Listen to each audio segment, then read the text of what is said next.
অপপ্রচার শিষ্টাচার বহির্ভূত রাজনীতির বিরুদ্ধে রাজপথে নেমেছে চট্টগ্রাম মহানগর যুবদল। এরই ধারাবাহিকতায় নগরের আকবরশাহ থানা যুবদলের উদ্যোগে একটি বিশাল প্রতিবাদ মিছিল ও বিক্ষোভ সমাবেশ অনুষ্ঠিত হয়েছে। আকবরশাহ থানাধীন এলাকায় এই প্রতিবাদ মিছিলটি অনুষ্ঠিত হয়। মিছিলে যুবদলের বিপুল সংখ্যক নেতাকর্মী ও সমর্থকরা অংশগ্রহণ করেন।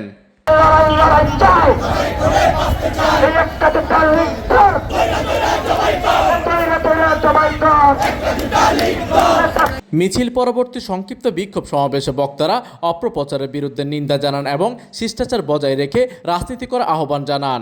এতে সমাবেশে বক্তব্য রাখেন চট্টগ্রাম মহানগর যুবদলের অন্যতম সংগঠক আরশাদ খান নান্নু। এই সময় তিনি বলেন, আওয়ামী লীগের দোসর, যুবলীগ, ছাত্রলীগ, শ্রমিক লীগের গুন্ডাবান্ডাদেরকে হুঁশিয়ারি দিয়ে বলতে চাই, আকবরশাহ থানা আওতাধীন কোন জায়গায় যদি আপনারা মিছিল অথবা নৈরাজ্য করার স্বপ্নতেও যদি চিন্তা ভাবনা করেন তাহলে এটা দাঁত ভাঙা জবাব দেওয়া হবে।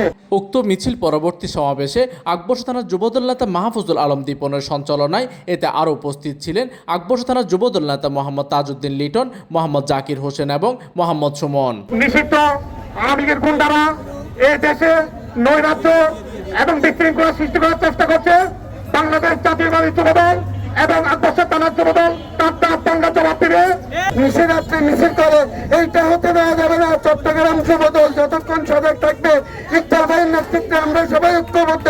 উক্ত কর্মসূচিতে অন্যান্যদের মধ্যে আরও উপস্থিত ছিলেন যুবদল নেতা মোহাম্মদ আরিফ, মোহাম্মদ সালমান তিতাস, মোহাম্মদ মামুন, সোহাগ, শৈবাল, রিপন, মোহাম্মদ সাইদ, মোহাম্মদ শাহেদ, অনি, ফয়সাল, কামরুল সহ স্থানীয় যুবদলের বিপুল সংখ্যক নেতাকর্মী।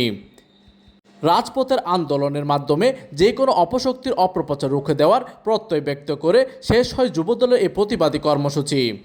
প্রতিনিধির তথ্য ও পাঠানো চিত্রে ডেস্ক নিউজ, দিগন্তের বার্তা 24, চট্টগ্রাম।